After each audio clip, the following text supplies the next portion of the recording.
আমার মাদ্রাসায় একটা ছেলে ভর্তি হয়েছে, মুর্শিদাবাদ লালগোলায় বাড়ি, ওর নাম বলবো না, ওর মা তারে খুব রাগ করবে।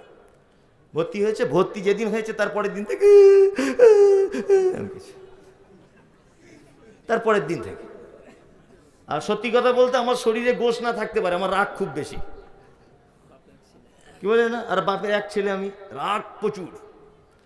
তা আমি যখনই মাদ্রাসায় যাই, আমার ড্রাইভার গাড়িটা বাঁধে, সারা রাত জেগে থাকি ধরে নেন, এই গাড়িতে তার ঘুম হয় না। এই কলকাতাতে গেলাম, আবার কলকাতায় যাব, আবার কালকে মুর্শিদাবাদ আসবো, খোশবাসপুর মাদ্রাসায়। এইভাবে ঠিক ফজরের আগে মাদ্রাসায় গাড়িটা বাঁধছি, নামছি, আমি আর ড্রাইভার দুজনা, আর ও আস্তে আস্তে করে যে কি হয়েছে রে বাপ তোর, তখন মুড ভালো থাকে, হুজুর পেটেই যন্ত্রণা, পেটেই যন্ত্রণা, এই বাঁচবো না বাঁচবো না। আমি আমার ড্রাইভারকে বলছি আজকে একটা জলসা ক্যান্সেল করে দাও, এর যন্ত্রণা সারিয়ে তবে আমি এর ব্যবস্থা করব, আজকে একটা জলসায় যাব না। শিক্ষকরা আমাকে বলছে না হুজুর আপনি জলসায় যান, আমরা দেখছি। ওকে প্রাথমিক ডাক্তারখানায় নিয়ে গেছে, ডাক্তার ইঞ্জেকশন দিয়েছে, গ্যাসের ওষুধ যা যা লাগে ট্রিটমেন্ট করেছে, ও তবুও করে গেছে। তারপরেও 3-4 দিন শয়তান কত শত্রু সেটা বলছে। নিয়ে আমি একদিন বিরক্ত হয়ে শুক্রবার জুম্মা নামাজ পড়ে কাছাকাছি প্রোগ্রাম কলকাতায়, আমি বলছি এক কাজ করো তো, গাড়িতে তোলো। আমার ড্রাইভারকে বললাম গাড়িতে তোলো। গাড়িতে আমার এই জায়গাটা মাথা দিয়ে ও শুয়ে আছে, মানে এত সিরিয়াস উঠতে পারছে না। আর আমি আবার আমার স্ত্রীকেও নিয়েছি গাড়িতে, যে তুমিও চলো, হসপিটালের ব্যাপার তো, মেয়ে ছেলে না থাকলে একটু হয় না, বাচ্চা ছেলে দেখাশোনার ব্যাপার আছে, তুমিও চলো সামনে। ও গাড়িতে বসেছে, আমি পিছনকে কোলে মাথা দিয়ে শুয়ে নিয়ে যাচ্ছি হসপিটালে। হসপিটাল নিয়ে 2 ঘন্টা সিলাইন চলছে। আল্লাহর কসম করে বলছি ঘটনা সত্য, ভিডিও করা আছে এখনো। 2 ঘন্টা সিলাইন চলছে, ইঞ্জেকশন চলছে, ট্রিটমেন্ট চলছে, বন্ধ হয় না। আমি তখন ভাবছি যে না, আমিও তো মাদ্রাসায় পড়া ছেলে, আমিও যে কম বদমাইশ তা নয়। আমার বাপ মা আমায় বদমাইশি টিকতে পারেনি বলে আমায় মাদ্রাসায় ভর্তি করেছিল, বাপের আমি এক বেটা। তা আমি তোর এই পেটের যন্ত্রণা সারাবো, তবে আজকে যাবো জলসা, আমার জাহান নামে যাবো, তোকে আমি সুস্থ করবো।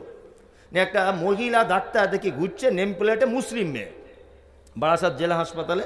মেয়েটার বাড়ি আবার এমন কপাল ভালো বহরমপুরে। আমি তখন বলছি যে বোন, তোমার ভাষা শুনে বুঝতে পারছি তুমি বহরমপুরের। ও তখন বলছে হুজুর আমার মা আপনার প্রতিদিন রাতে জলসা শুনে, আমি লজ্জায় বলতে পারছি না, আপনাকে আমি খুব ভালো করে চিনি, আপনি আমাদের গ্রামে গিয়েছিলেন, আমি এখানে ডিউটি করি, আমি ডাক্তার। ভালো। এখন ও চিকিৎসা করছে, আমাকে তখন বলছে হুজুরের কি হয়েছে বলুন তো, এত আমি যে হাই পাওয়ারের ট্রিটমেন্ট করছি তাও ছাড়ছে না। আমি তখন মেয়েটাকে সাইডে ডেকে ইশারা করে বলছি এদিকে এসো, শোনো তুমি তো আমার বয়সের ছোট, তুমি বলে বলছি, তুমি যখন মুসলিম বোন, তোমাকে বলছি তোমাদের অপারেশনের যন্ত্রপাতি আছে, পুরাতন আছে? বলছে হ্যাঁ হুজুর আছে। অপারেশনের যত যন্ত্রপাতি সব এখন আনো। তো যে কেন, ওটা এনে কি করবো? আরে পাগল, তুমি বই পড়ে ডাক্তার, আর আমি চিকিৎসা করি বাস্তবে, তোমার থেকে আমি বড় ডাক্তার, তুমি আনো না। ও এসে এরকম ছুরি কাঁচি সেলাই করা মেশিন টেশিন সব নিয়ে বেশ ভালো একটা পাত্রে ওর সামনে রেখেছে, ওই ছেলেটার সামনে। ও তখন বলছে হুজুর কি করবে? ওপেন সার্জারি, তোর কোনো জ্ঞান ট্যান কিছু করা হবে না, জ্ঞান অবস্থায় বুক চিড়ে দেখা হবে ছুরি দিয়ে ভিতরে কি আছে। তখন বলছে হুজুর আপনাকে একটা কথা বলবো। যে কি বল?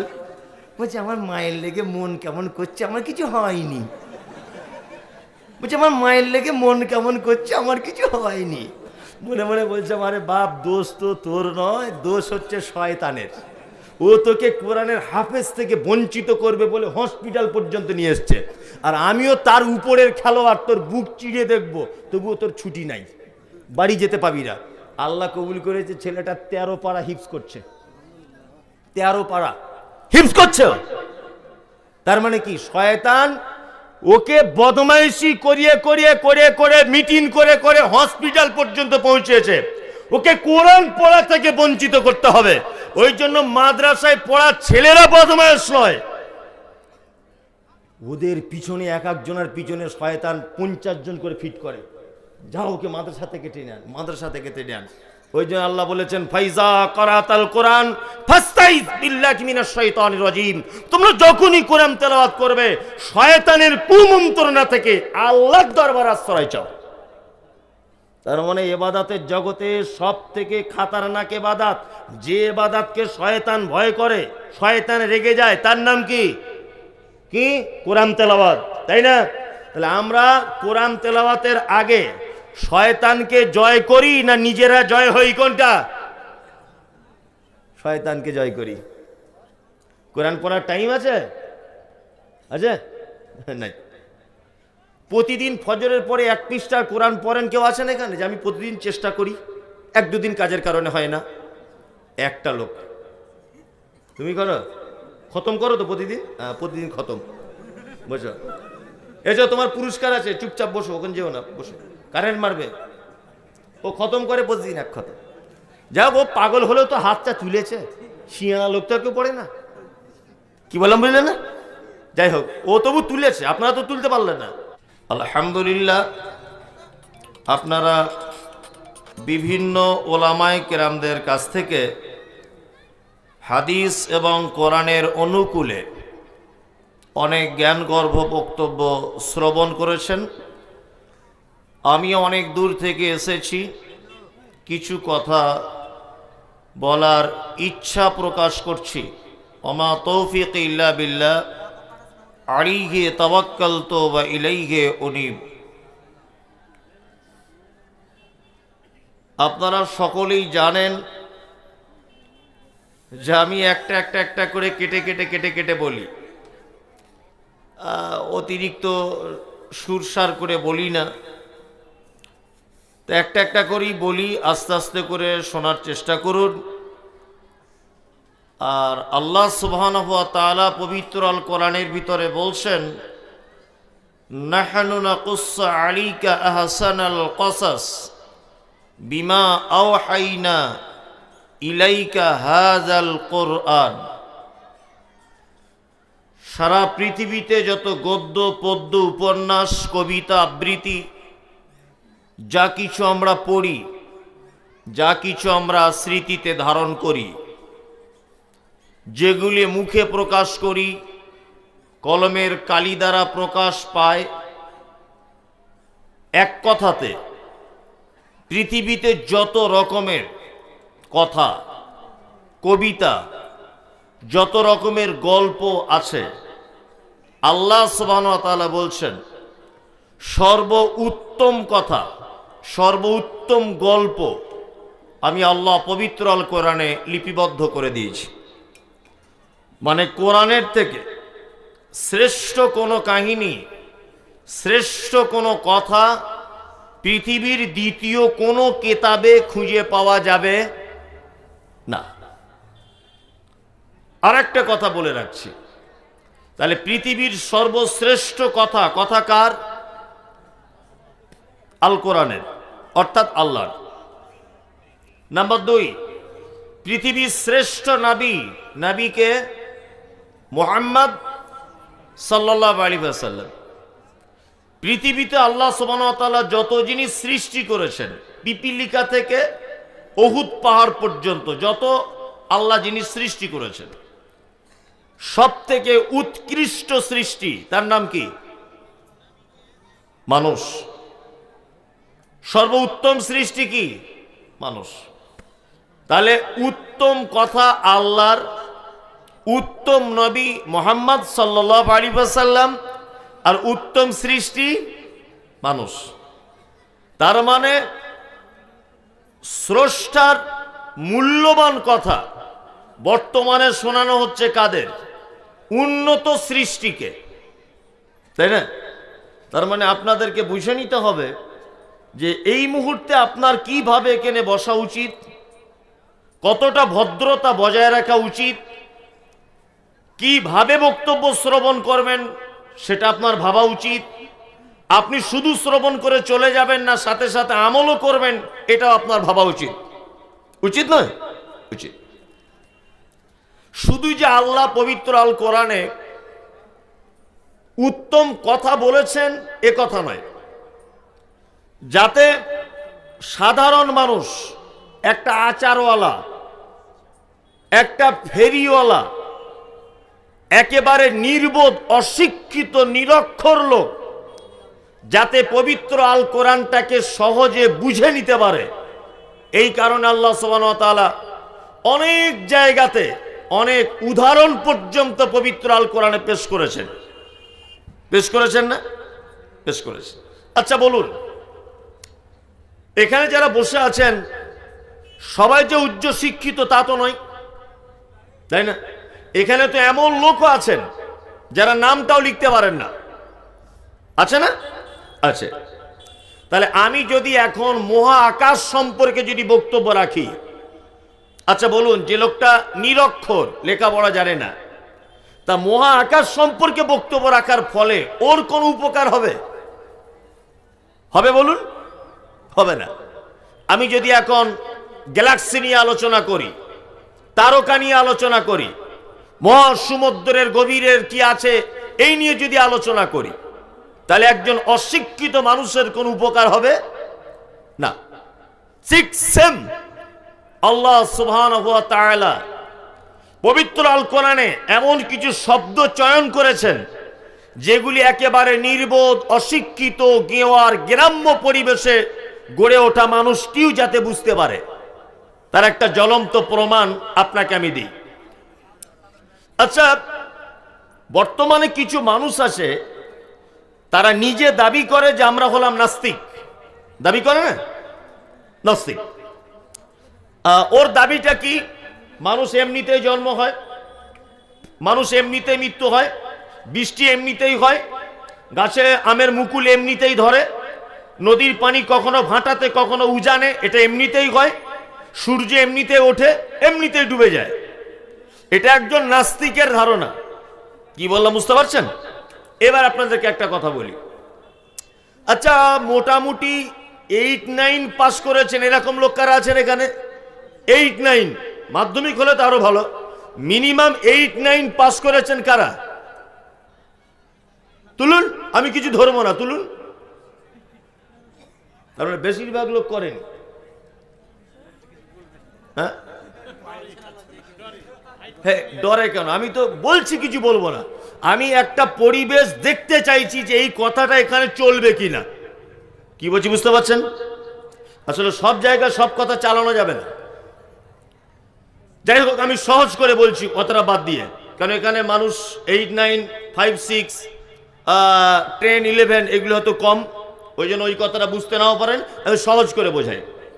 আচ্ছা, পৃথিবীতে কোনো কাজ কর্ম ছাড়া, কোন কর্ম কর্তা ছাড়া হয়? হয়? আপনারা বুঝেছেন আমি কি বলেছি? কোন কর্ম কর্তা ছাড়া হয়? হয় না।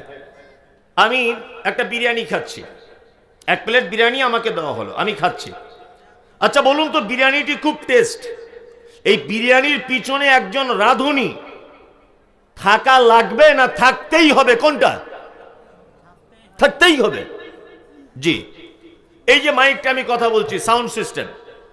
আচ্ছা বলুন, এই সাউন্ড সিস্টেমের পিছনে এইটাকে একজন পরিচালনা করছেন, অপারেটর করছেন কি করছেন না? ওই যে বসে আছে কে, আছে না? এখন ও যদি বাড়ি চলে যায় তাহলে এইটা চলা সম্ভব নয়। তাহলে এই টোটাল সিস্টেমটা পরিচালনা করছে কেউ, তাই তো? জি। আপনি যদি একটা গান শোনেন, একটা গান যদি আপনি শোনেন, আচ্ছা বলুন, সেই গানের পিছনে একজন গায়কের সুর লুকিয়ে আছে না নেই? আছে। তার মানে বোঝা যাচ্ছে পৃথিবীতে এমনি এমনি কিছু হয় না, প্রতিটা কাজের পিছনে একজন করে কর্তা থাকে। বুঝাতে পেরেছি? সূর্য কোন দিকে ওঠে? পশ্চিমে। ওই যে পশ্চিমে, পূর্ব দিকে সূর্য ওঠে। আচ্ছা, যখন ওঠে আর দুপুর 12টার আলো, আর যখন ওঠে তখনকার আলো তেজ বাড়া না কমা হয়? বাড়া কমা হয়। যখন ওঠে তেজ থাকে না, 9টা বাজলে তেজ একটু বাড়ে, 10টা বাজলে আর একটু বাড়ে, 12টা বাজলে আর একটু বাড়ে, 1টা 2টো বাজলে আস্তে আস্তে কমতে মাগরিবের সময় সে তার গতিকে নিভিয়ে দিয়ে অন্ধকার নেমে আসে। আচ্ছা, আপনারা তো গঙ্গা নদী বা বিভিন্ন নদী দেখেছেন, কখনো কখনো জোয়ার আসে, পানি ফুলে যায়, আবার যখন ভাটা হয় পানি তখন নিম্নমুখীতে চলে। কমে যায়, তাই না? আচ্ছা বলুন তো, এই যে বাড়ানো আর কমানো, এর পিছনে একজন লোক আছে না নেই? আছে। প্রতিদিন সূর্যটা তুলে আবার নির্দিষ্ট টাইমে তাকে ডুবিয়ে দেওয়া, এর পিছনে একজন কেউ আছে না নেই? আছে। যিনি আছেন তিনি কে? কে? আল্লাহ। তার মানে বোঝা যাচ্ছে পৃথিবীতে নাস্তিক হবার কোনো অপশন নেই। যে বলছে আমি নাস্তিক, আমি মমতাজুল ইসলাম বলছি ও নাস্তিক নয়, ওকে এমার্জেন্সি কলকাতা গোবরা পাগলা গারদে রাখা উচিত। নাস্তিক কি করে হবে মানুষ? ও একটা শিক্ষিত মানুষও বুঝতে পারছে না এটা কি করে হচ্ছে না হচ্ছে। এবার আপনাকে একটা কথা বলি, কোরআন কত আল্লাহ সহজ করে দিয়েছেন। বিকাল বেলাতে আপনারা যারা মাঠে যান, চাষি মানুষ, ভুট্টার জমিতে ছাগলের ঘাস কাটতে বা আপনার ধানের জমিতে যারা যান, আপনি ঠিক মাগরিবের আধ ঘন্টা আগে একবার ফাঁকা আসমানের দিকে দেখবেন। ফাঁকা আসমানে তাকিয়ে দেখবেন মাঝে মধ্যে কিছু পাখি তারা দলবদ্ধভাবে লাইন দিয়ে তারা নিজের বাসাতে ফেরত আসে। তাদের একটা বৈশিষ্ট্য হচ্ছে এই, তারা ডানা এইভাবে ঝাপটাতে থাকে, ঝাপটাতে ঝাপটাতে দেখবেন এইভাবে 2-4 মিনিট স্থির করে দেয়, দিয়ে দেখবেন খেলতে দুলতে তারা বাসার দিকে যায়। দেখেছেন এগুলো? লক্ষ্য রাখবেন, কাল সকালেই দেখবেন আল্লাহ সুবহানাহু ওয়া তাআলা বলছেন, আওয়ালাম ইয়ারাউ ইলা আত-তায়রি ফাওকাহুম সাফাতিন ওয়া ইয়াকবিজ মা ইউমসিকুহুন্না ইল্লা আর-রাহমান ইন্নাহু বিকুল্লি শাইইন বাসীর। আল্লাহ বলছে, তোমরা কি পক্ষী কুলের দিকে তাকিয়ে দেখো না? তারা যখন তাদের ডানা ঝাপটাতে ঝাপটাতে এক পর্যায়ে স্থির করে দেয়, এই মহাশূন্যতে ফাঁকা আসমানে তাদেরকে ওই অবস্থায় আটকে রাখে কে? ইল্লার রহমান। এটা আমি আল্লাহ আমার পক্ষেই সম্ভব। ইন্নাহু বিকুল্লি শাইইন বাসীর। তোমরা কি এই সমস্ত জিনিসকে একবার তাকিয়ে দেখো না যে এর পিছনে আমি একজন স্রষ্টা রয়েছি? সুবহানাল্লাহ। পাখিগুলো দেখবেন ডানা ঝাপটাতে ঝাপটাতে মাঝে মধ্যে স্থির করে দেয়, গিয়ে দেখবেন হেলতে দুলতে যায়, দেখেন না? আল্লাহ ওই পাখিটার দিকে লক্ষ্য করে সাধারণ মানুষকে নিজের পরিচয় এবং একজন যে তিনি স্রষ্টা এইটা প্রকাশ করার জন্য পাখির উদাহরণটা দিয়ে বলছেন, আওয়ালাম ইয়ারাউ ইলা আত-তায়রি ফাওকাহুম সাফাতিন ওয়া ইয়াকবিজ মা ইউমসিকুহুন্না ইল্লা আর-রাহমান। তোমরা কি পক্ষীকুলের দিকে তাকিয়ে দেখো না? তারা যখন দলবদ্ধভাবে তাদের ডানাকে স্থির করে হেলে দুলে যখন যায়, কে তাদেরকে মহাশূন্যের উপরে ভাসমান অবস্থায় রাখে? আমি আল্লাহ। এটা আমার পক্ষেই সম্ভব, পৃথিবীর কারো পক্ষে সম্ভব নয়। সমস্ত ক্ষমতার মালিক কে? হ্যাঁ, ইন্নাল্লাহা আলা কুল্লি শাইইন কাদির। সমস্ত ব্যাপারের ক্ষমতা কার? আল্লাহ। সুবহানাল্লাহ ওয়া বিহামদিহি সুবহানাল্লাহিল আযীম। কোরআন পৃথিবীর এক বিস্ময়কর কিতাব, পৃথিবীর এক বিস্ময়কর কিতাব। এর সংস্পর্শে যারা এসেছে, নয় তাদেরকে এর ছত্র ছায়াতে আত্মসমর্পণ করতে হয়েছে, আর না হলে একে ছেড়ে দিয়ে পালাতে বাধ্য হয়েছে। দুটোর একটা।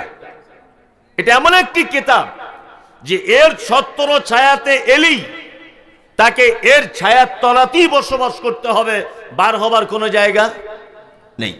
সুবহানাল্লাহ। আমি সেই কোরআনের সিরিয়াল নাম্বারের 7 নাম্বার সূরা, সূরাটির নাম সূরা আল আরাফ। এই সূরাটি 3টি আয়াত আপনাদের সামনে তেলাওয়াত করেছি। প্রয়োজন বিশেষে আরো কিছু আয়াত তেলাওয়াত করব এবং সহিহ হাদিস বলার চেষ্টা করব। ওমা তৌফিকি ইল্লা বিল্লাহ আলাইহি তাওয়াক্কালতু ওয়া ইলাইহি উনীব। আমরা সর্বপ্রথম তাফসীর করব আয়াতগুলির একটা একটা করে, যতটা যে কটা আয়াত হয়। তাহলে তাফসীরের প্রথম নিয়ম হচ্ছে যে এক ধাপ থেকে মানুষকে বলে বলে বোঝানো, কেন কি কি কারণে, এগুলো বলা জানা দরকার আছে না নেই? আছে।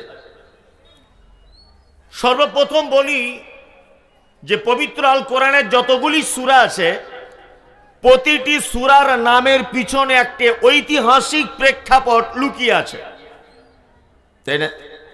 সূরা ফিল মুখস্থ আছে?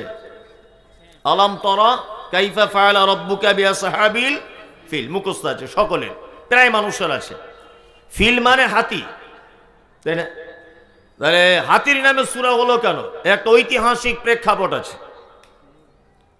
ঠিক তেমন আরাফ, শায়েখরা বসে আছেন, ভালো জানেন যে জান্নাত আর জাহান্নামের মাঝখানে একটি জায়গা আছে, তার নাম আরাফ। আরাফ শব্দের অর্থ হচ্ছে উচ্চ স্থান। ওই জন্য যাদের আরবি জানা আছে, আরবি গ্রামার বোঝেন, আপনারা জানেন মোরগের মাথাতে একটা ফুল হয়, তাই না? ওটা কি মোরগের উচ্চ স্থানে হয় না নিচের দিকে হয়? উচ্চ স্থানে। আরবিতে এটাকে কি বলে? উরফুদ্দিক। উরফুদ্দিক তার মানে মোরগের উচ্চ স্থানের ফুল। আরাফ শব্দের অর্থ হচ্ছে উচ্চ স্থান। এই জান্নাত আর জাহান্নামের মাঝখানের জায়গাটির নাম আরাফ। এই আরাফবাসীদের ব্যাপারে আল্লাহ সুবহানাহু ওয়া তাআলা উক্ত সূরার ভিতরে বর্ণনা করেছেন। একটা জিনিস জানা হয়ে গেল। পানি বোতলটা দেখি। 2 নম্বর, বিসমিল্লাহ। 2 নম্বর, পবিত্র আল কোরআন। আজকে অনেক নতুন কথা বলবো, আপনি বসে থাকুন, একটা একটা করে ধৈর্য ধরুন। বলুন, পবিত্র আল কোরআন শুরু করার সময় কি বলে শুরু করতে হয়? কি কি বলুন? আরে বলুন, ভুল হলে তো আমি মারবো না, বলুন না। আউযু বিল্লাহি মিনাশ শাইতানির রাজিম। আর বিসমিল্লাহ, বিসমিল্লাহির রহমানির রহিম। নাম্বার 2 নম্বর প্রশ্ন, আমি একটি সূরার প্রথম থেকে শুরু করব। যেমন ধরে নেন আলহামদুলিল্লাহি রাব্বিল আলামিন, প্রথম থেকে। এই প্রথম থেকে শুরু করার সময় কি পড়তে হয় এটা জানা নেই? এটা জেনে নেন। আউযু বিল্লাহ, বিসমিল্লাহ দুটোই। কি বললাম বুঝলেন? নাম্বার 2, আমি কোন একটা সূরার মাঝখান থেকে শুরু করব। যেমন ধরে নেন লাইসাল বিররান তুওয়াল্লু উজুহাকুম কিবালাল মাশরিকি ওয়াল মাগরিব ওয়ালাকিন্নাল বিররা মান আমানা বিল্লাহি ওয়াল ইয়াউমিল আখির। সূরা বাকারার একটি আয়াত, মাঝখান থেকে পড়ছি। এই মাঝখান থেকে শুরু করতে গেলে কি বলে শুরু করতে হবে এটা জানা নেই, জেনে যান। আচ্ছা, অনেক সময় আমরা কোরআন তেলাওয়াত করতে করতে মাঝখানে বন্ধ করে দিই, আবার তারপরের দিন সেখান থেকে পড়ি। পড়ি কি পড়ি না? পড়ি। এই ক্ষেত্রে আমাদের জেনে রাখা ভালো হবে, একদম বাচ্চা ছেলের মতো করে জানুন। এই ক্ষেত্রে শুধুমাত্র আউযু বিল্লাহটা পড়তে হবে, তখন আর বিসমিল্লাহ নয়। কোন সূরার প্রথম থেকে আউযু বিল্লাহ বিসমিল্লাহ দুটোই, মাঝখান থেকে শুধু আউযু বিল্লাহ। এইবার একটা মজার কথা বলি। আচ্ছা, পৃথিবীতে যত ইবাদত আছে, কোন ইবাদত করার সব থেকে বড় ইবাদত তার নাম কি জানেন না? সব থেকে বড় ইবাদত তার নাম কি? নামাজ, সালাত, তাই তো? তারপরে বড় ইবাদত ধরে নেন সিয়াম, তারপরের ইবাদত ধরে নেন দান বা সাদাকা, তারপরে হজ করা। এই সমস্ত বড় বড় বড় বড় ইবাদত আমাদের সামনে আমরা করি বা দেখি, তাই না? এবার বলুন, কোরআন তেলাওয়াত করা এটা ইবাদত কি ইবাদত নয়? ইবাদত, ইবাদত। নাম্বার 3, পৃথিবীতে এমন একটি ইবাদত আছে যে ইবাদত করার আগে আউযু বিল্লাহ দিয়ে শুরু করতে হয় নাই।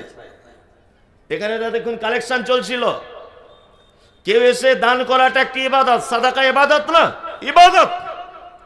তা কোন লোক এখানে 500 টাকার নোট নিয়ে এসে বলেছে আউযু বিল্লাহি মিনাশ শাইতানির রাজিম, হুজুর আমার মায়ের নামে 500? কেউ বলে? আচ্ছা, আপনি নামাজ শুরু করবেন, কি বলে? আল্লাহু আকবার, এটা তো। কেউ এরকম যদি বলে আউযু বিল্লাহি মিনাশ শাইতানির রাজিম আল্লাহু আকবার, চলবে না? আচ্ছা, ওযু যখন আপনি করেন, ওযু কি বলে করেন? বিসমিল্লাহ, আউযু বিল্লাহ বলে করেন কেউ? না। তার মানে বোঝা যাচ্ছে কোন ইবাদত আউযু বিল্লাহি মিনাশ শাইতানির রাজিম দিয়ে শুরু করতে হয় না। একটি মাত্র পৃথিবীতে ইবাদত আছে যে ইবাদত শুরু করার আগে আউযু বিল্লাহ পড়তেই হবে। কেউ যদি বিসমিল্লাহ পড়া মিস করে দেয় অসুবিধা নাই, কিন্তু আউযু বিল্লাহ পড়তেই হবে। কারণ আল্লাহ তাআলা বলেছেন ফাইজা ক্রাতাল কুরআন ফাস্তাইজ বিল্লাহি মিনাশ শাইতানির রাজিম, তোমরা যখনই কোরআন তেলাওয়াত করবে, যখনই তোমরা কোরআন তেলাওয়াত করবে, তখনই তোমরা শয়তানের কুমন্ত্রণা থেকে আল্লাহর নিকটে আশ্রয় প্রার্থনা করো। কি বললাম বুঝলেন? তাহলে কোরআন তেলাওয়াতের সময় আউযু বিল্লাহ বলতে হয় কেন? আচ্ছা, এটা জানার দরকার আছে না নেই? বলবো, বলে দিই। চলুন, আদম আলাইহিস সালামকে আমি খুব সংক্ষিপ্ত আকারে বলছি। এটা আদম আলাইহিস সালামকে আল্লাহ তাআলা তৈরি করলেন। তৈরি করার পরে রাখলেন কোথায়? না জান্নাতে। জান্নাতে রেখে দিলেন। এখন জান্নাতে রাখার পর ইন্নাল্লাহা আলিমুম বিযাতিস সুদূর, আল্লাহ অন্তরের কথা জানে। আল্লাহ বুঝতে পারছে যে জান্নাতের মতো জায়গা তো আদম উসপিস উসপিস উসপিস করছে, মানে ভালো লাগছে না। আল্লাহ বুঝতে পারছে জান্নাতের মতো জায়গা যখন এর ভালো লাগছে না, তাহলে এর কি দরকার? না, একটা বউ লাগবে। বউ ছাড়াই ভালো থাকতে পারবে না। আপনার আমার অবস্থা ঠিক তাই না? জলসা শুনে এখন বাড়ি যাবেন, গিয়ে দেখবেন আপনার বেটি আছে, আপনার বেটা আছে, আপনার শাশুড়ি আছে, শ্বশুর আছে, সবাই বাড়িতে আছে, শুধু আপনার পাগলিটা বাড়ি নেই। কি মনে হবে? আজ সবাই এসেছিল, শুধু তুমি এলে না। সবাই বাড়িতে আছে, তুমি শুধু আজ নেই। মনে হয় না? মনে হয়। স্ত্রী বাড়ি না থাকলে বাড়িটা মনে হয় শূন্য বিরান ঘর। কোটি টাকার বাড়ি, লাখ লাখ টাকার ব্যাংক ব্যালেন্স, কোটি কোটি টাকার গয়না, আপনার বাড়িতে বউ থাকবে না, দেখবেন আর ঘুম হচ্ছে না। ও বাড়ি নেই। ওই সব থেকে আপনার কাছে ইম্পর্টেন্ট। তা আল্লাহ তাআলা বুঝতে পারছেন আদম জান্নাতের মতো জায়গাতে থাকতে পারছে না, একটা বউ দরকার। একটা বউ দিলেন হাড্ডি থেকে তৈরি করে, পাঁচজোড়ে হাড্ডি থেকে তৈরি করে। কাকে তৈরি করলেন? হাওয়া আলাইহিস সালামকে। এবার আল্লাহ তাআলা বললেন, তার আগের একটা ঘটনা, যে আল্লাহ তাআলা ফেরেশতাদেরকে বলেছিলেন তোমরা আদমকে সেজদা করো। সবাই সেজদা করেছে, একজন করেনি। কে? মিস্টার ইবলিস। আবা ওয়াস্তাকবারা ওয়া কানা মিনাল কাফিরিন, সে অস্বীকারীদের দলভুক্ত হয়ে গেল, তাই তো? এবার আল্লাহ তাআলা আদমকে আর হাওয়াকে জান্নাতে রাখলেন, আর সঙ্গে দিলেন কাকে? ইবলিসকে জান্নাতে রাখলেন। কত মজার ঘটনা দেখুন। এসব ঘটনা সবাই বলে, কিন্তু এই বুঝিয়ে বলা, গুছিয়ে বলা এবং এর থেকে অনেক জ্ঞান আছে, এইটা বার করাই হচ্ছে মুশকিল। আদমকে হাওয়াকে আল্লাহ রাখলেন, শয়তানকেও রাখলেন কোথায়? জান্নাতে। এবার আল্লাহ তাআলা বলছেন আদম আর হাওয়া, শোনো, তোমরা যা পারবে করো জান্নাতে, তবে ওই যে গাছটা দেখতে পাচ্ছ, ওই গাছের ফলটা তোমরা খাবে না, ওর ধারে পাশে যাবে না। শয়তান তো মানুষের বন্ধু না শত্রু? শত্রু। শয়তান তখন বলছে খ্যাপা কথা, ভিটামিন বেশি, চলো খাই। হ্যাঁ, তোমরা বেশি খেয়ে নেবে মনে হয়, ওই জন্য আল্লাহ মানা করেছে, খাও না, একটু অসুবিধা নেই, একটু তুই খেলে কি আর সমস্যা, খাও। এখন ও খেয়ে নিয়েছে। কি বলা বুঝলেন না? কি ফল গাছ ছিল সেটা? মিথ্যা কথা এটা। গন্ধম বলে শায়েখরা বসে আছেন, একটা জাল জয়ীব চটি বইয়ের কেতাবে গাছের নাম উল্লেখ করা নেই। গাছ এতটুকুই শেষ কথা, সাজা এতটুকুই শেষ কথা। ওটা আঙ্গুরের গাছ না বেদানার গাছ না আপেলের গাছ, ওটা তোমার জানার দরকার কি? হ্যাঁ,